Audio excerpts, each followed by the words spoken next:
Slave Bear Wolf, Joshua Richards, discovers Celia Daniels, Jay Griffiths, and Ray Walters, Joe Absalom, plan to leave the Emmerdale village in upcoming episodes, leaving him to wonder what is going to happen to him. There was a hugely poignant moment in a recent installment where little Eve Dingle, Bella James, was playing in a field at Butler's and spotted her granddad Bear in a neighboring field. Bear has been missing from home for months now, with his family totally unaware that he's been ensnared by Ray and Celia, and is working on Celia's farm along with other people in conditions of modern-day slavery, being subjected to manipulation, violence, and extreme hardship. The fact that his beloved granddaughter saw him, but Patty, Dominic Brunt, Mandy, Lisa Riley, and the rest of the family who are desperate for some news of him didn't believe her, highlighted the huge tragedy that he's literally surrounded by people who genuinely love him, but he's completely cut off from them. Because Bear has taken himself away from the love of his son and his family, he feels somewhere within him, because he feels somewhat rejected, that Ray is a surrogate son for him, the actor explained. He's somewhat lost and adrift. He's not really part of anybody, he's not in anybody's club or team apart from, maybe Ray. There was humanity even in the harsh conditions Bear found himself in, when he struck up a friendship with a woman called Anya, Alia Al-Shabibi. I think there was a glimmer of light for him, but it was almost like a reminder of little Eve, his granddaughter, that an almost innocent soul was shining in the darkness, and he recognized it, Joshua reflected. That glimmer of light was soon extinguished when Anya died from an infection as the result of wounds she received when she tried to escape. Bear's trust in Ray Walters and his mother, Celia, had been building a new life in the margins. A life sifted through other people's needs and stitched in a language of control. They promised sanctuary for those who answered their call. Work, shelter, purpose. To the desperate it sounded like mercy. To Bear it sounded like a place to be seen. He went because it made sense at the time. The alternative was to stay inside the ache of old mistakes and the quiet weight of feeling unwelcome in the folding rooms of his life.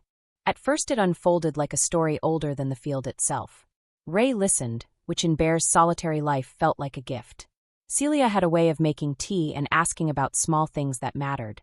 They fed him, gave him a mattress in a shed. In exchange, Bear boiled down his life into labor and quiet compliance. That economy is familiar and dangerous. Survival paid in pieces of the self. Patient affection became leash. The help they offered glinted with a shadow they did not name. There was a human pulse beneath the bleakness. Anya was the pulse.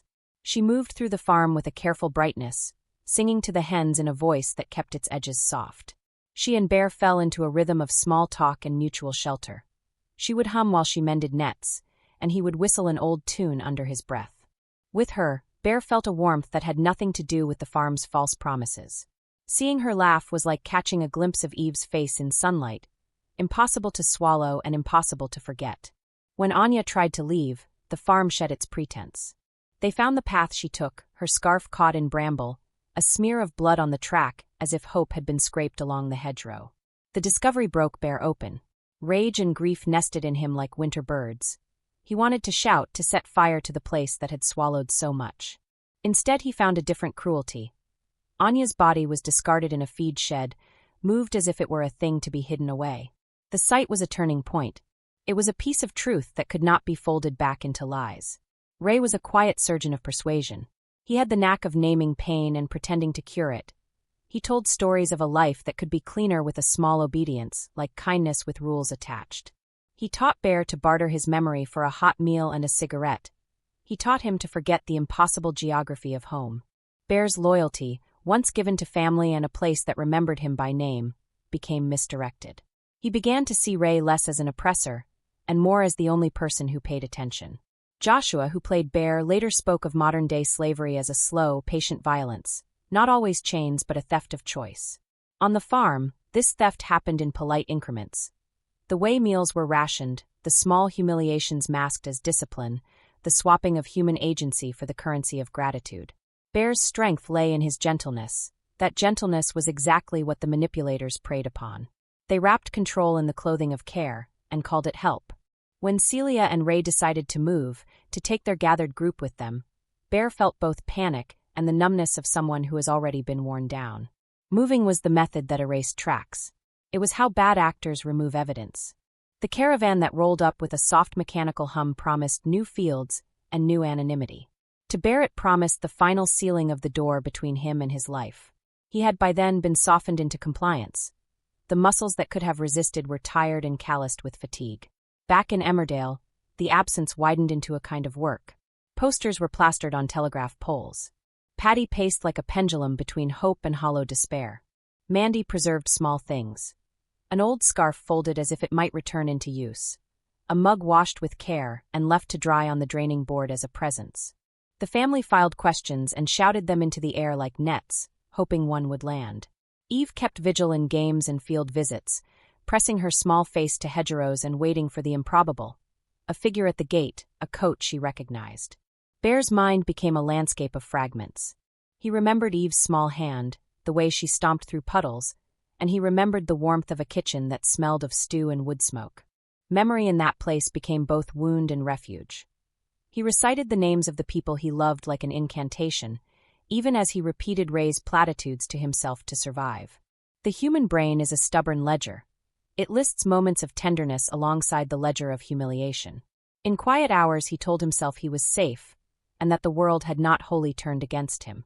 He planned in small increments. There was a loose bolt on a barn door, a gap in a fence that gave on rainy nights, a lull in the traffic of trucks at odd hours. He learned to watch the shadow of the hedge, and to listen for the particular clank that meant one of Ray's men was returning. These were not heroic designs for escape so much as careful notes in a margin, maps of possibility that might someday add up to something. Bear owed small things to memory. He kept a scrap of paper tucked under a spare shirt, a scribble that said in a looping hand, "I remember." It was the strange rebellion of an exhausted man. Memory as proof that he had not been entirely rewritten. On nights when the wind sounded like someone dragging a blanket across the roof, he would take the scrap from its pocket and hold it. The words steadied him. They were not a plan, but they were a bond. On that day when Eve saw him, Bear was already half converted to the work of staying. He had accepted too many concessions to make a clean break easy. Yet in the quickness of a child's wave there was something that cut through the fog. Recognition. It is a particular pain to be near the people who love you, and to be kept at arm's length by any number of invisible constraints. For Bear, the closeness of his family became an echo behind glass, heard but not touched. When the caravan left, he climbed in without a shout. There was no cinematic rescue, no shining moment of braced courage. There was the slow arithmetic of surrender. Less an act of obedience than the tired folding of a life too beaten to insist upon itself. Ray spoke in soft sentences about starting again.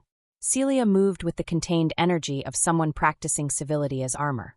Bear climbed into the trailer and hummed an old tune he used to sing to Eve, as if the inarticulate sound might carry him through.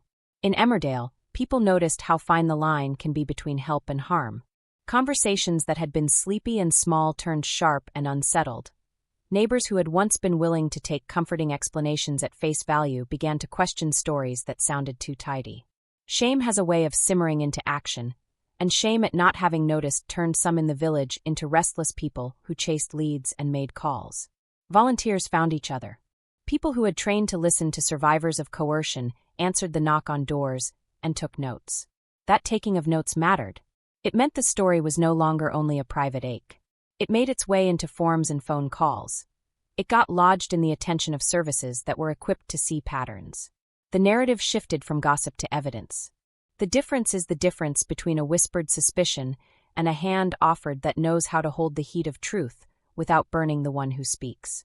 Bear's trust had been eroded, and rebuilding that trust is a messy and slow business. If he ever came back to Emmerdale, it would not be triumphant. Return is not a single act but a stitching, each thread vulnerable and slow. People who have been controlled by others often need time to relearn the bones of trust. Where to look for safety, how to take small comforts without them being weaponized, how to accept a bowl of stew without the memory of barter. Repair requires more tenderness than the world often offers. Joshua's words about modern-day slavery, that it is not always spectacle but often invisible, woven into routines and wrapped in pleasant language, became a lens the village could not set down. The story of Bear forced questions that had been easy to ignore. What counts as community responsibility? When does kindness mask coercion? How do you notice when someone has been slowly removed from their people?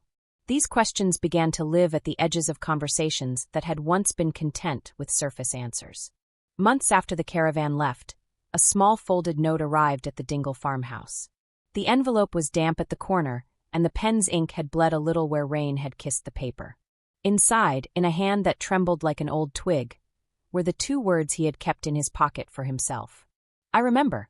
Mandy folded her knees to her chest and pressed the scrap to her face like a relic.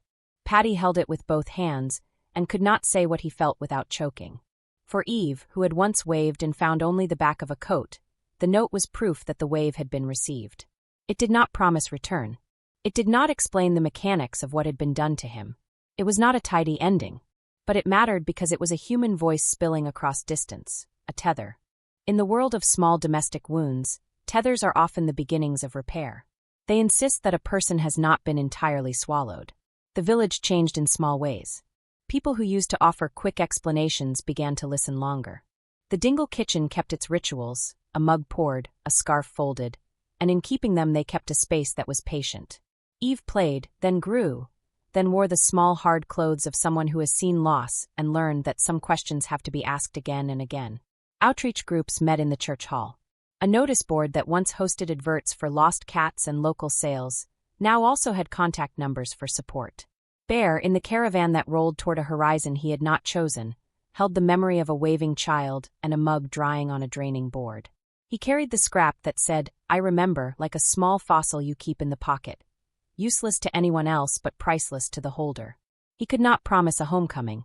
He could not promise that the light in his chest would reflare into the man who had once made porridge too salty on purpose. What he could do was name who he had been and hold that naming against the daily business of survival. The story of Bear became less a single event and more a caution, a mirror held up to the village, and by extension, to anyone who thought communities were impermeable bulwarks against exploitation. It showed how easily the most ordinary kindnesses can be turned into instruments of control when paired with manipulation. It also showed something else, the stubborn human capacity to remember. Memory can be a small rebellion. It can be the seed that, in time, becomes a rescue. In some fields far from the Dingle kitchen, Bear would look up and imagine the hedgerow where Eve had waved. He would hum the tune that had once kept the cold at bay. He would press his fingers into the scrap of paper and feel the thin line that still linked him to the people who had loved him enough to keep looking. He would not be coming back as the village once imagined. He would not step immediately into repaired life. But in the simple act of holding memory, he kept a filament tied to home. Those filaments held more than nostalgia. They held the possibility of repair, the slow kind that does not announce itself loudly, but turns out to be the only reliable kind. The village learned to listen better. People started to speak up sooner. Names were called and notes were taken. It was not a happy, clean ending, but it was not nothing either. The presence of Bear's absence kept them attentive. In the end, the smallest thing mattered the most. A folded scrap that read, "I remember." It was a sentence, a tether, a refusal to let the man he had been be erased. Thanks for watching. Don't forget to like, comment, and subscribe to Emmerdale Echoes.